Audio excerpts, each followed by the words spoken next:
जय जगन्नाथ दर्शक बंधु आम यूट्यूब चैनल श्रीकृष्ण स्टूडियो रे आपनकु स्वागत। बंधुगण आज आम जानिबा 4 सेप्टेम्बर 2020 शुक्रवार दिन द्वादश राशि राशिफल विषय रे। एही दैनिक राशिफल चंद्रंक गोचर गणना को नहीं आधारित एवं चंद्रंक गोचर गणना आम जीवन रे बहुत प्रभाव पकई थाए। तो आसंतु सर्वप्रथमे जानिबा आजिर तिथि और राशि नक्षत्र विषय रे। आज होची 4 सेप्टेम्बर 2020 शुक्रवार आश्विन कृष्ण पक्ष द्वितीया दिवा 2 घंटा 24 मिनिट गति। तृतीया आज उत्तर भाद्रपद नक्षत्र रात्र 11 घंटा 28 मिनिट गति। रेवती नक्षत्र आज मीनचंद्र ओहरात्र। आज शुभ बेला प्रातः 5 घंटा 38 मिनिट रु 6 घंटा 28 मिनिट पर्यंत। आज सूर्योदय प्रातः 5 घंटा 38 मिनिट। आज सूर्यास्त संध्या 6 घंटा 7 मिनिट। आज सांवत्सरिक श्राद्ध द्वितीयार एकोधिष्ट। आज नवजात शिशुर मीन राशि। आज दिन शुभ पाई जप ओं कमलाय नमः।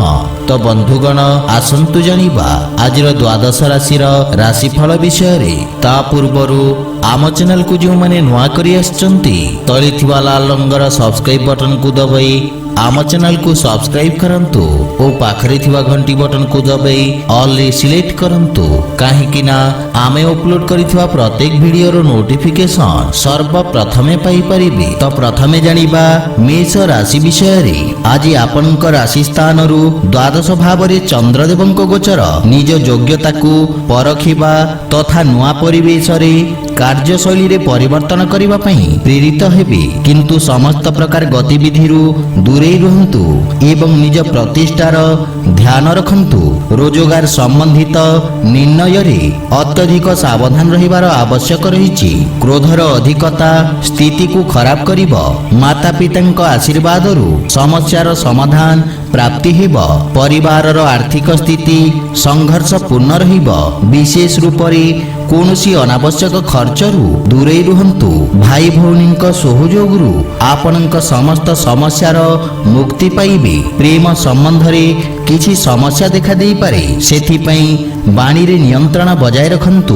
विद्युत एवं टेलीविजन संबंधित उद्योग रु लाभर अवसर प्राप्ति हेब।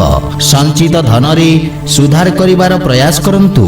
कोनोसी प्रकार ऋण देबा नेबारु आपण दूरे रुहंतु अन्यथा क्षतिर संभावना रहिछि।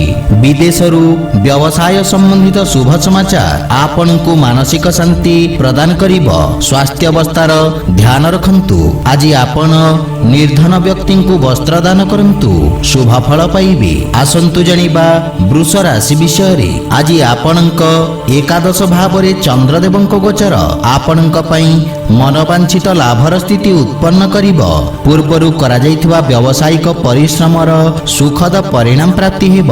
व्यावसायिक विवाद रे निर्णय आपणक सपक्ष रे रहिबो। पारिवारिक वातावरण सुखद रहिबो। छोट बालक मानक सहित उत्तम समय व्यतीत करिवे। पारिवारिक कार्य रे व्यस्त रहिबे। जीवन साथी सहित कोनोसी कथा को नै मतभेद देखा देई पारे। माता पिता पूर्ण सहयोग लागि रहिबो एवं प्रेम जीवन रे नुआ ऊर्जार संचार हेब।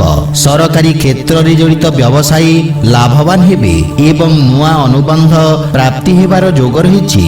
आर्थिक स्थिति मजबूत हेबाकु लागिबो। नुआ कार्यरु आर्थिक लाभ प्राप्ति हेब। व्यवसाय रे पदोन्नति तथा वेतन वृद्धि हेब। खनिज पदार्थ व्यवसाय रे नुआ अवसर प्राप्ति हेब। किंतु स्वास्थ्य अवस्थार विशेष ध्यान रखंतु। अनिद्रा तथा मानसिक चिंतारु दूरे रुहंतु। आज आपण माता लक्ष्मी को श्वेत रंगर पुष्प अर्पण करंतु शुभ फल पाइबे। आसंतु जानिबा मिथुन राशि विषय रे। आपणक राशि स्थान रु चंद्रदेवंक दशम भाव रे गोचर आपणक कार्य क्षेत्र रे सकारात्मक परिवर्तन आनिब। आपण धैर्य सहित निजर समस्त बाधा विघ्न रे विजय प्राप्त करिवे। राजकीय सेवा रे जड़ित व्यक्तिंक व्यस्तता लागि रहिब। किंतु कार्य रे सफलता प्राप्ति हेब। विद्यार्थी माने लाभ परिणाम पाई परिबे। अति आत्मविश्वास रु दूरे रुहंतु। पितांक आशीर्वाद बा मार्गदर्शन लाभकारी सिद्ध हेब। ପରିବାରରେ ମାଙ୍ଗଳିକ କାର୍ଯ୍ୟର ରୂପରେଖା ପ୍ରସ୍ତୁତ କରିବେ ଏବଂ ପରିବାରରେ ହସ ଖୁସିର ବାତାବରଣ ଲାଗି ରହିବ। ଜୀବନ ସାଥୀଙ୍କ ସହିତ ସମ୍ପର୍କରେ ସୁଧାର ହେବ। ସନ୍ତାନ ଆପଣଙ୍କ ମାର୍ଗଦର୍ଶନର ଅନୁସରଣ କରିବେ। ପ୍ରେମ ଜୀବନରେ ନିଜ ସାଥୀଙ୍କ ଭାବନାକୁ ସମ୍ମାନ କରିବେ ଏବଂ ପ୍ରେମ ଭାବ ବଢ଼ିବ। ଭୂମି ଭବନ ତଥା ରକ୍ଷା କ୍ଷେତ୍ରରେ ଜଡ଼ିତ ବ୍ୟକ୍ତିଙ୍କୁ ଲାଭ ମିଳିବ ଏବଂ ଆର୍ଥିକ ଉନ୍ନତି ହେବାକୁ ଲାଗିବ। ନୂଆ ସ୍ରୋତରୁ ଆୟରେ ବୃଦ୍ଧି ହେବ। ରୋଜଗାର କ୍ଷେତ୍ରରେ ଆପଣଙ୍କ ଖ୍ୟାତିର ବିସ୍ତାର ହେବ। ଆପଣଙ୍କ କର୍ମଠତା ବା ନିର୍ଣ୍ଣୟ କ୍ଷମତା ବ୍ୟବସାୟରେ ଉନ୍ନତିର କାରଣ ହେବ। ସ୍ୱାସ୍ଥ୍ୟ ଉତ୍ତମ ଅନୁକୂଳ ରହିଛି, କିନ୍ତୁ ଶ୍ୱାସ ସମ୍ବନ୍ଧିତ ରୋଗୀ ସ୍ୱାସ୍ଥ୍ୟାବସ୍ଥାର ଧ୍ୟାନ ରଖନ୍ତୁ। ଆଜି ଆପଣ ଓಂ ନମ ଭଗବତେ ବାସୁଦେବାୟ ମନ୍ତ୍ରର ଜପ କରନ୍ତୁ, ଶୁଭ ଫଳ ପାଇବେ। ଆସନ୍ତୁ ଜାଣିବା କର୍କଟ ରାଶି ବିଷୟରେ। ଆଜି ଚନ୍ଦ୍ରଦେବ ଆପଣଙ୍କ ନବମ ଭାବରେ ଗୋଚର କରିବେ। ସେଥିପାଇଁ ଭାଗ୍ୟ ଆପଣଙ୍କ ପୂର୍ଣ୍ଣ ସହଯୋଗ କରିବ। ବ୍ୟବସାୟରେ ସ୍ଥାୟିତ୍ୱ ଆସିବ। ଆପଣଙ୍କୁ କୌଣସି ପରିଚିତ ବ୍ୟକ୍ତିଙ୍କ ସହାୟତା ମିଳିବାର ପ୍ରବଳ ସମ୍ଭାବନା ରହିଛି। ଛାତ୍ରଛାତ୍ରୀଙ୍କୁ ଗୁରୁଜନଙ୍କ ଆଶୀର୍ବାଦ ପ୍ରାପ୍ତି ହେବ। ପିତାଙ୍କ ସ୍ନେହ ତଥା ଆଶୀର୍ବାଦ ପ୍ରାପ୍ତି ହେବ। ଧାର୍ମିକ ଆଧ୍ୟାତ୍ମିକ କାର୍ଯ୍ୟରେ ଆପଣଙ୍କ ବ୍ୟସ୍ତତା ବଢ଼ିବ। ଜୀବନ ସାଥୀଙ୍କ ପୂର୍ଣ୍ଣ ସହଯୋଗ ପ୍ରାପ୍ତ କରିବେ, କିନ୍ତୁ ଜୀବନସାଥୀଙ୍କ ସ୍ୱାସ୍ଥ୍ୟାବସ୍ଥାର ବିଶେଷ ଧ୍ୟାନ ରଖନ୍ତୁ। ପରିବାରର ଛୋଟ ସଦସ୍ୟଙ୍କ ସହିତ ସମୟ ବ୍ୟତୀତ କରିବେ ଏବଂ ମାନସିକ ଶାନ୍ତି ମିଳିବ। ପ୍ରେମ ସମ୍ବନ୍ଧରେ କ୍ରୋଧର ଅଧିକତା ସମ୍ପର୍କକୁ ଖରାପ କରିପାରେ। କଳାତ୍ମକ ଶିଳ୍ପକାରୀ ତଥା ବିଦେଶ ବ୍ୟବସାୟରେ ଜଡ଼ିତ ବ୍ୟକ୍ତିଙ୍କୁ ଆକସ୍ମିକ ଧନଲାଭର ଯୋଗ ରହିଛି। ଆୟର ନୂଆ ସ୍ରୋତରୁ ଧନଲାଭ ହେବାର ସଂକେତ ରହିଛି। ରୋଜଗାର କ୍ଷେତ୍ରରେ ଦେଖାଦେଉଥିବା ସମସ୍ୟାର ସମାଧାନ ମିଳିବ ଏବଂ ପୂର୍ବରୁ ଦେଖାଦେଉଥିବା ଆର୍ଥିକ ଚାପରୁ ମୁକ୍ତି ମିଳିବ। ସ୍ୱାସ୍ଥ୍ୟ ଉତ୍ତମ ଅନୁକୂଳ ରହିଛି। ଆଜି ଆପଣ ବାଳକମାନଙ୍କୁ ମିଷ୍ଟାନ୍ନ ଖାଇବାକୁ ଦିଅନ୍ତୁ, ଶୁଭ ଫଳ ପାଇବେ। ଆସନ୍ତୁ ଜାଣିବା ସିଂହ ରାଶି ବିଷୟରେ। ଆଜି ଆପଣଙ୍କ ଅଷ୍ଟମ ଭାବରେ ଚନ୍ଦ୍ରଦେବଙ୍କ ଗୋଚର ଆପଣଙ୍କୁ ମାନସିକ ଚିନ୍ତିତ କରିବ। ସାମାଜିକ କାର୍ଯ୍ୟରେ ଜଡ଼ିତ ବ୍ୟକ୍ତି ନିଜ ବାଣୀରେ ନିୟନ୍ତ୍ରଣ ରଖିବା ଉଚିତ, ଅନ୍ୟଥା ଆପଣଙ୍କ ଛବିକୁ କ୍ଷତିର ସମ୍ଭାବନା ରହିଛି। ଛାତ୍ରଛାତ୍ରୀମାନଙ୍କୁ ଏକାଗ୍ରତା ବଜାୟ ରଖିବାରେ ବାଧାବିଘ୍ନର ସାମ୍ନା କରିବାକୁ ପଡ଼ିବ। କୌଣସି ପରିଚିତଙ୍କ ସମ୍ବନ୍ଧିତ କିଛି ଅପ୍ରିୟ ସମାଚାର ଆପଣଙ୍କୁ ବ୍ୟଥିତ କରିବ। ଅନାବଶ୍ୟକ ବ୍ୟୟ ହେବାର ଯୋଗ ରହିଛି। ଜୀବନ ସାଥୀଙ୍କ ସହିତ କିଛି କଠିନ ପରିସ୍ଥିତିର ସାମ୍ନା କରିବାକୁ ପଡ଼ିବ, କିନ୍ତୁ ମାତାପିତାଙ୍କ ପୂର୍ଣ୍ଣ ସହଯୋଗ ପ୍ରାପ୍ତି ହେବ। ଛୋଟ ଭାଇ ଭଉଣୀଙ୍କ କୌଣସି ପ୍ରକାର କ୍ଷତି ହେବାର ସମ୍ଭାବନା ରହିଛି, କିନ୍ତୁ ପ୍ରେମ ସମ୍ବନ୍ଧ ପାଇଁ ସମୟ ବିଶେଷ ସହାୟକ ହେବ। ବ୍ୟବସାୟିକ ଧନ ଫସି ରହିବ। ଆର୍ଥିକ ସ୍ଥିତି ସଂଘର୍ଷପୂର୍ଣ୍ଣ ରହିବ। ସେଥିପାଇଁ ଧନର ଅପବ୍ୟୟରୁ ଦୂରେଇ ରୁହନ୍ତୁ। ବ୍ୟବସାୟର ଗୋପନୀୟ କଥା କାହା ସହିତ ସେୟାର କରନ୍ତୁ ନାହିଁ। ସହଯୋଗୀଙ୍କ କାରଣରୁ ଆପଣଙ୍କ କ୍ଷତି ହେବାର ସମ୍ଭାବନା ରହିଛି। ସ୍ୱାସ୍ଥ୍ୟାବସ୍ଥା ମଧ୍ୟମ ରହିବ। ଆଜି ଆପଣ ସୂର୍ଯ୍ୟଦେବଙ୍କୁ ଜଳ ଅର୍ପଣ କରନ୍ତୁ, ଶୁଭ ଫଳ ପାଇବେ। ଆସନ୍ତୁ ଜାଣିବା କନ୍ୟା ରାଶି ବିଷୟରେ। ଆଜି ଚନ୍ଦ୍ରଦେବ ଆପଣଙ୍କ ସପ୍ତମ ସ୍ଥାନରେ ଗୋଚର।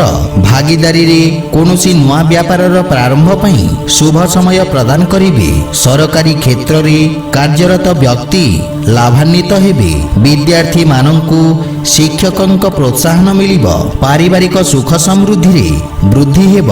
ଜୀବନ ସାଥୀଙ୍କ ସହିତ କୌଣସି ନୂଆ ବ୍ୟବସାୟ ପ୍ରାରମ୍ଭ କରିବା ପାଇଁ ସମୟ ଶୁଭ ରହିଛି। ସଫଳତା ତଥା ଉନ୍ନତି ପ୍ରାପ୍ତି ହେବ। ପରିବାରର ପୂର୍ଣ୍ଣ ସହଯୋଗ ଆପଣଙ୍କ ଉପରେ ଲାଗି ରହିବ। ମାତାପିତାଙ୍କ ଆଶୀର୍ବାଦ ତଥା ମାର୍ଗଦର୍ଶନରୁ ଲାଭ ହେବ। ପ୍ରେମ ସମ୍ବନ୍ଧକୁ ସ୍ଥାୟୀ ସମ୍ପର୍କରେ ପରିବର୍ତ୍ତନ କରିବାର ପ୍ରୟାସ ସଫଳ ହେବ। କୌଶଳ କ୍ଷେତ୍ରରେ ସମ୍ବନ୍ଧିତ ବ୍ୟବସାୟୀଙ୍କ ପାଇଁ ସ୍ଥିତି ଲାଭପ୍ରଦ ହେବାକୁ ଲାଗିବ। ବ୍ୟବସାୟରେ ନୂଆ ନିବେଶ କାରଣରୁ ଆୟରେ ବୃଦ୍ଧି ହେବ। ବସ୍ତ୍ର ତଥା ଟେକ୍ସନାରୀ ବ୍ୟବସାୟରେ ଜଡ଼ିତ ବ୍ୟକ୍ତି ଲାଭ ପ୍ରାପ୍ତ କରିବେ। କୌଣସି ମହିଳା ମିତ୍ରଙ୍କ ସହଯୋଗରୁ ବ୍ୟବସାୟିକ ଉନ୍ନତି ହେବ, କିନ୍ତୁ ରକ୍ତ ସମ୍ବନ୍ଧିତ ବିକାର ପ୍ରତି ସାବଧାନ ରୁହନ୍ତୁ ଏବଂ ସ୍ୱାସ୍ଥ୍ୟ ନିୟମର ପୂର୍ଣ୍ଣ ପାଳନ କରନ୍ତୁ। ଆଜି ଆପଣ ଭଗବାନ ଶ୍ରୀ ଗଣେଶଙ୍କୁ ଦୁବ ଅର୍ପଣ କରନ୍ତୁ, ଶୁଭ ଫଳ ପାଇବେ। ଆସନ୍ତୁ ଜାଣିବା ତୁଳା ରାଶି ବିଷୟରେ। ଆଜି ଚନ୍ଦ୍ରଦେବଙ୍କ ଆପଣଙ୍କ ଷଷ୍ଠ ଭାବରେ ଗୋଚର ଆପଣଙ୍କୁ ବ୍ୟବସାୟ ତଥା ରୋଜଗାରରେ ନୂଆ ଅବସର ପ୍ରଦାନ କରିବ। ଆପଣଙ୍କ ପରାକ୍ରମ ବା କର୍ମଠତା ଦ୍ୱାରା ନୂଆ ସମ୍ଭାବନାର ଦ୍ୱାର ଖୋଲିବ। କିନ୍ତୁ ଦିନଚର୍ଯ୍ୟାକୁ ବ୍ୟବସ୍ଥିତ ରଖନ୍ତୁ। ଅଧା ରହିଥିବା କାର୍ଯ୍ୟକୁ ପୂର୍ଣ୍ଣ କରିବାରେ ସଫଳତା ମିଳିବ। ସାମାଜିକ କାର୍ଯ୍ୟରେ ଜଡ଼ିତ ବ୍ୟକ୍ତିଙ୍କ ଯଶ ଲାଭ ହେବ। ଛାତ୍ରଛାତ୍ରୀଙ୍କୁ ନୂଆ କୌଶଳର ଜ୍ଞାନ ପ୍ରାପ୍ତି ହେବ। ପାରିବାରିକ ସମ୍ପର୍କରେ ଲାଭ ହେବ ଏବଂ ସମସ୍ୟାର ସମାଧାନ ଖୋଜିବାରେ ପାରିବାରିକ ସହାୟତା ମିଳିବ। ଜୀବନ ସାଥୀଙ୍କ ସହିତ ଅନାବଶ୍ୟକ ଯୁକ୍ତିତର୍କ ବାଦ ବିବାଦର ସମ୍ଭାବନା ରହିଛି, କିନ୍ତୁ ଛୋଟ ଭାଇ ଭଉଣୀଙ୍କ ସ୍ନେହ ପ୍ରାପ୍ତି ହେବ ଏବଂ ସେମାନେ ଆପଣଙ୍କ ଅନୁସରଣ କରିବେ। ପ୍ରେମ ଜୀବନରେ ସାମଞ୍ଜସ୍ୟ ସ୍ଥାପିତ କରିବାର ଆବଶ୍ୟକତା ରହିଛି, ଅନ୍ୟଥା ମତଭେଦ ଦେଖାଦେଇପାରେ। ପାରିବାରିକ ଖର୍ଚ୍ଚରେ ବୃଦ୍ଧି ଘଟିବ। ବ୍ୟବସାୟିକ ନିବେଶ ହେତୁ ଋଣ ମିଳିବାରେ ସଫଳତା ପ୍ରାପ୍ତି ହେବ।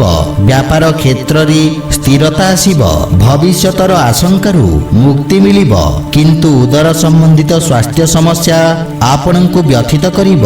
ସେଥିପାଇଁ ଖାଦ୍ୟପେୟ ପ୍ରତି ବିଶେଷ ଧ୍ୟାନ ରଖନ୍ତୁ। ଆଜି ଆପଣ ଗୋମାତାଙ୍କୁ ଖାଇବାକୁ ଦିଅନ୍ତୁ, ଶୁଭ ଫଳ ପାଇବେ। ଆସନ୍ତୁ ଜାଣିବା ବିଛା ରାଶି ବିଷୟରେ। ଆପଣଙ୍କ ରାଶିରୁ ପଞ୍ଚମ ଭାବରେ ଚନ୍ଦ୍ରଦେବଙ୍କ ଗୋଚର ଆପଣଙ୍କ ସୃଜନାତ୍ମକ କ୍ଷମତାର ବିକାଶ କରିବ। ଛାତ୍ରଛାତ୍ରୀଙ୍କ ପାଇଁ କୌଣସି ଶୁଭ ସମାଚାର ମାନସିକ ଚିନ୍ତାରୁ ମୁକ୍ତି ପ୍ରଦାନ କରିବ। ଆପଣଙ୍କ କଳାତ୍ମକ ତଥା ପ୍ରବନ୍ଧନ ଶକ୍ତି କାର୍ଯ୍ୟକ୍ଷେତ୍ରରେ ସହାୟକ ସିଦ୍ଧ ହେବ। ଆପଣଙ୍କ ଅଧିକାର ତଥା ଦାୟିତ୍ୱରେ ବୃଦ୍ଧି ହେବ। ସନ୍ତାନ ପକ୍ଷରୁ ସୁଖଦ ସମାଚାର ପ୍ରାପ୍ତି ହେବ। ଆପଣ ଧୈର୍ଯ୍ୟ ସହିତ ପାରିବାରିକ ସମସ୍ୟାକୁ ସମାଧାନ କରିବାରେ ସଫଳ ହେବେ। ବାଣୀରେ ସଂଯମତା ବଜାୟ ରଖିବା ଦ୍ୱାରା ଲାଭ ହେବ। ଜୀବନ ସାଥୀଙ୍କ ସହିତ ନିଜ ସମ୍ପର୍କର ଧ୍ୟାନ ରଖନ୍ତୁ ଏବଂ ବାଦ ବିବାଦ ଯୁକ୍ତିତର୍କରୁ ଦୂରେଇ ରୁହନ୍ତୁ। ପିତାଙ୍କ ସ୍ୱାସ୍ଥ୍ୟାବସ୍ଥାର ବିଶେଷ ଧ୍ୟାନ ରଖନ୍ତୁ। ପରାମର୍ଶଦାତା ତଥା ସମ୍ପାଦକ ଆଦି ରୂପରେ କାର୍ଯ୍ୟରତ ବ୍ୟକ୍ତିଙ୍କ ପାଇଁ ସମ୍ମାନ ତଥା ଧନ ପ୍ରାପ୍ତିର ଯୋଗ ରହିଛି। ବ୍ୟବସାୟିକ ଲାଭ ପାଇଁ ସାମାନ୍ୟ ଅଧିକ ସଂଘର୍ଷ କରିବାକୁ ପଡ଼ିବ। ଆୟ ବ୍ୟୟରେ ସନ୍ତୁଳନ ରହିବ। ରୋଜଗାର ସମ୍ବନ୍ଧିତ ବ୍ୟକ୍ତି ନିଜ ବ୍ୟବସାୟିକ ପ୍ରବୀଣତାର ବିକାଶ କରିବେ। ଜୀବନ ସାଥୀଙ୍କ ସ୍ୱାସ୍ଥ୍ୟାବସ୍ଥାର ଧ୍ୟାନ ରଖନ୍ତୁ। ଆଜି ଆପଣ ପକ୍ଷୀଙ୍କୁ ଦାନା ଖାଇବାକୁ ଦିଅନ୍ତୁ, ଶୁଭ ଫଳ ପାଇବେ। ଆସନ୍ତୁ ଜାଣିବା ଧନୁ ରାଶି ବିଷୟରେ। ଚନ୍ଦ୍ରଦେବଙ୍କ ଆପଣଙ୍କ ରାଶିରୁ ଚତୁର୍ଥ ଭାବରେ ଗୋଚର କାରଣରୁ ଆପଣଙ୍କୁ କିଛି ବ୍ୟବସାୟିକ ସମସ୍ୟା ଉତ୍ପନ୍ନ ହେବାର ସମ୍ଭାବନା ରହିଛି।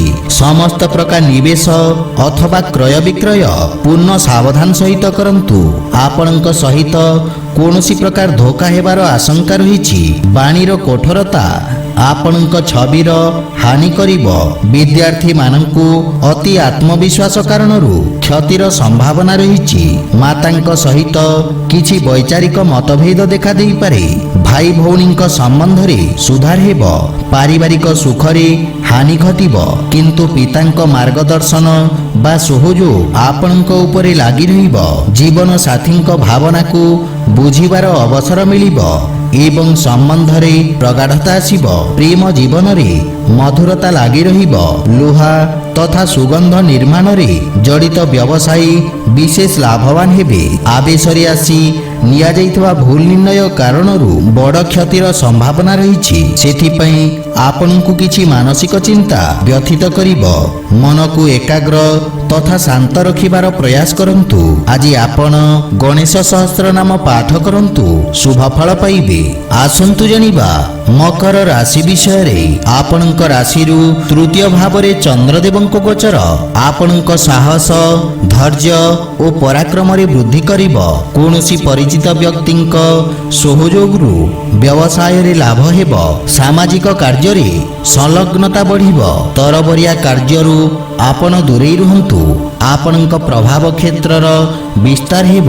ରାଜନୀତି ସମ୍ବନ୍ଧିତ ବ୍ୟକ୍ତି ଲାଭବାନ ହେବେ, କିନ୍ତୁ ଛାତ୍ରଛାତ୍ରୀଙ୍କୁ ନିଜ କାର୍ଯ୍ୟ କରିବାରେ ବିଶେଷ ସତର୍କତା ରଖିବାର ଆବଶ୍ୟକ ରହିଛି। ଭାଇଙ୍କ ସହଯୋଗରୁ ପାରିବାରିକ ସମସ୍ୟାରେ ସମାଧାନ ପ୍ରାପ୍ତି ହେବ। କିନ୍ତୁ ସନ୍ତାନ ସମ୍ବନ୍ଧିତ କିଛି ଚିନ୍ତା ଆପଣଙ୍କୁ ବ୍ୟଥିତ କରିବ। ପରିବାରର ସୁଖ ସମୃଦ୍ଧି ପାଇଁ ଆପଣ ବ୍ୟୟ କରିବେ। ଦାମ୍ପତ୍ୟ ଜୀବନରେ ମଧୁରତା ଆସିବ। ପ୍ରେମ ଜୀବନରେ ନିଜ ଉପେକ୍ଷାରେ ନିୟନ୍ତ୍ରଣ ରଖନ୍ତୁ। ତରଳ ପଦାର୍ଥ ତଥା ତେଲ ଆଦି ସମ୍ବନ୍ଧିତ ବ୍ୟବସାୟରେ ବିଶେଷ ଲାଭ ମିଳିବ। ଆର୍ଥିକ ସ୍ଥିତିକୁ ସୁଧାର କରିବାର ପ୍ରୟାସ ସଫଳ ହେବ। ଦୀର୍ଘକାଳୀନ ନିବେଶରୁ ଲାଭ ପ୍ରାପ୍ତି ହେବ। ଅଧିକ ଧାଁ ଦୌଡ଼ା କାରଣରୁ ଶାରୀରିକ ଥକାପଣ ଅନୁଭବ କରିବେ। ଆଜି ଆପଣ ହନୁମାନ ମନ୍ଦିରରେ ନଡ଼ିଆ ଅର୍ପଣ କରନ୍ତୁ, ଶୁଭ ଫଳ ପାଇବେ। ଆସନ୍ତୁ ଜାଣିବା କୁମ୍ଭ ରାଶି ବିଷୟରେ। ଆପଣଙ୍କ ରାଶି ସ୍ଥାନର ଦ୍ୱିତୀୟ ଭାବରେ ଚନ୍ଦ୍ରଦେବଙ୍କ ଗୋଚର ଆପଣଙ୍କ ବାଣୀକୁ ମଧୁର ତଥା ପ୍ରଭାବଶାଳୀ କରିବ। ଆପଣଙ୍କ ବ୍ୟକ୍ତିତ୍ୱରେ ଏକ ନୂଆ ଆକର୍ଷଣର ସଞ୍ଚାର ହେବ ଏବଂ ଆପଣଙ୍କ କାର୍ଯ୍ୟର ସମସ୍ତ ସ୍ଥାନରେ ପ୍ରଶଂସା ହେବ। ଅଧିକାରୀ ବର୍ଗରୁ ଆପଣଙ୍କ କାର୍ଯ୍ୟକୁ ସମ୍ମାନ ପ୍ରାପ୍ତି ହେବ। ଛାତ୍ରଛାତ୍ରୀଙ୍କ ଅଭିବ୍ୟକ୍ତି କ୍ଷମତାର ବିକାଶ ହେବ। ଜୀବନ ସାଥୀଙ୍କ ପକ୍ଷରୁ ଆପଣଙ୍କୁ ପ୍ରେମ ବା ସମ୍ମାନ ପ୍ରାପ୍ତି ହେବ। ଛୋଟ ଭାଇ ଭଉଣୀଙ୍କ ସ୍ନେହ ମିଳିବ ଏବଂ ସେମାନେ ଆପଣଙ୍କ ଅନୁସରଣ କରିବେ। ଆପଣଙ୍କ ବାଣୀର ମଧୁରତାରେ ଆପଣଙ୍କ ସମ୍ପର୍କରେ ଏକ ନୂଆ ଉତ୍ସାହ ଆସିବ। ପାରିବାରିକ ଜୀବନରେ ସୁଖ ସମୃଦ୍ଧି ଆସିବ। ପ୍ରେମ ସମ୍ପର୍କରେ ପୂର୍ବରୁ ଦେଖାଦେଉଥିବା ଦୂରତ୍ୱର ସମାପ୍ତ ହେବ। ଜନସମ୍ପର୍କ ଅଧିକାରୀ ତଥା ଟେକ୍ନିସିଆନ ରୂପରେ କାର୍ଯ୍ୟରତ ବ୍ୟକ୍ତିଙ୍କୁ ଲାଭ ମିଳିବ। ଆର୍ଥିକ ସ୍ଥିତି ସୁଦୃଢ଼ ହେବାକୁ ଲାଗିବ। ଆୟର ନବୀନ ସ୍ରୋତର ନିର୍ମାଣ ହେବ। ସହକର୍ମୀଙ୍କୁ ଆପଣଙ୍କ ପରାମର୍ଶରୁ ଲାଭ ହେବ। ସ୍ୱାସ୍ଥ୍ୟାବସ୍ଥା ଉତ୍ତମ ଅନୁକୂଳ ରହିଛି। ଆଜି ଆପଣ ଶିବ ଚାଲିସା ପାଠ କରନ୍ତୁ, ଶୁଭ ଫଳ ପାଇବେ। ଆସନ୍ତୁ ଜାଣିବା ମୀନ ରାଶି ବିଷୟରେ। ଆପଣଙ୍କ ରାଶିରେ ଚନ୍ଦ୍ରଦେବଙ୍କ ଗୋଚର ଆପଣଙ୍କ ଆତ୍ମବିଶ୍ୱାସରେ ବୃଦ୍ଧି ତଥା ବ୍ୟକ୍ତିତ୍ୱରେ ଆକର୍ଷଣର ସମାବେଶ ହେବ। ରୋଜଗାର କ୍ଷେତ୍ରରେ ଉନ୍ନତି ହେବ ଏବଂ ନୂଆ ଅବସର ପ୍ରାପ୍ତ କରିବେ। ସାମାଜିକ ପ୍ରତିଷ୍ଠାରେ ବୃଦ୍ଧି କାରଣରୁ ନୂଆ ଗ୍ରାହକରେ ଲାଭ ହେବ। ନୂଆ ବ୍ୟାପାରିକ ଅନୁବନ୍ଧ ଲାଭପ୍ରଦ ରହିବ। ଛାତ୍ରଛାତ୍ରୀଙ୍କୁ ଗୁରୁଜନଙ୍କ ପ୍ରଶଂସା ପ୍ରାପ୍ତି ହେବ। ପିତାଙ୍କ ସହଯୋଗ ଆପଣଙ୍କ ଅଟକିଥିବା କାର୍ଯ୍ୟରେ ପ୍ରଗତି ଆଣିବ ଏବଂ ସେ ଆପଣଙ୍କ ବ୍ୟକ୍ତିତ୍ୱରେ ପ୍ରଭାବିତ ହେବେ। ସନ୍ତାନଙ୍କ ଭବିଷ୍ୟତ ସମ୍ବନ୍ଧିତ କୌଣସି ଶୁଭ ସମାଚାର ଆପଣଙ୍କ ଚିନ୍ତାକୁ କମ୍ କରିବ। କିନ୍ତୁ ପରିବାରର ବରିଷ୍ଠ ସଦସ୍ୟଙ୍କ ସ୍ୱାସ୍ଥ୍ୟାବସ୍ଥାର ଧ୍ୟାନ ରଖନ୍ତୁ। ମାତା ପିତାଙ୍କ ସେବା କରିବାର ଅବସର ମିଳିବ। ପ୍ରେମ ଜୀବନରେ ସମ୍ପର୍କରେ ଘନିଷ୍ଠତା ଆସିବ। ଆର୍ଥିକ ସ୍ଥିତି ଉତ୍ତମ ଅନୁକୂଳ ରହିଛି। ସଞ୍ଚିତ ଧନରେ ବୃଦ୍ଧି ହେବ ଏବଂ ନିବେଶରୁ ଲାଭ ମିଳିବ। ବ୍ୟବସାୟରେ ଲାଭର ସ୍ଥିତି ଅନୁକୂଳ ରହିଛି। ଆପଣଙ୍କୁ କୌଣସି ବଡ଼ ଉପଲବ୍ଧି ପ୍ରାପ୍ତି ହେବାର ଯୋଗ ରହିଛି। କିନ୍ତୁ ସ୍ୱାସ୍ଥ୍ୟ ପ୍ରତି ସଚେତ ରୁହନ୍ତୁ। ମୁଣ୍ଡ ବ୍ୟଥା ଏବଂ ଶାରୀରିକ ପୀଡ଼ା ଆପଣଙ୍କୁ ହଇରାଣ କରିବ। ଆଜି ଆପଣ ଭଗବାନ ବିଷ୍ଣୁଙ୍କୁ ତୁଳସୀ ଅର୍ପଣ କରନ୍ତୁ, ଶୁଭ ଫଳ ପାଇବେ। ତ ବନ୍ଧୁଗଣ, ଏହା ଥିଲା ଆଜିର ଦ୍ୱାଦଶ ରାଶିର ରାଶିଫଳ ବିଷୟରେ। ଯଦି ଭିଡ଼ିଓଟି ଆପଣମାନଙ୍କୁ ଭଲ ଲାଗିଥାଏ ଲାଇକ୍ ସେୟାର ଓ କମେଣ୍ଟ କରି ଜଣାନ୍ତୁ ଏବଂ ଏହିପରି ନୀତିଦିନ ନିଜ ରାଶିଫଳ ବିଷୟରେ ଜାଣିବା ପାଇଁ ଆମ ଚ୍ୟାନେଲକୁ ସବସ୍କ୍ରାଇବ୍ କରନ୍ତୁ ଓ ପାଖରେ ଥିବା ଘଣ୍ଟି ବଟନକୁ ଦବାଇ ଅଲ୍ରେ ସିଲେକ୍ଟ କରନ୍ତୁ। ଜୟ ଜଗନ୍ନାଥ।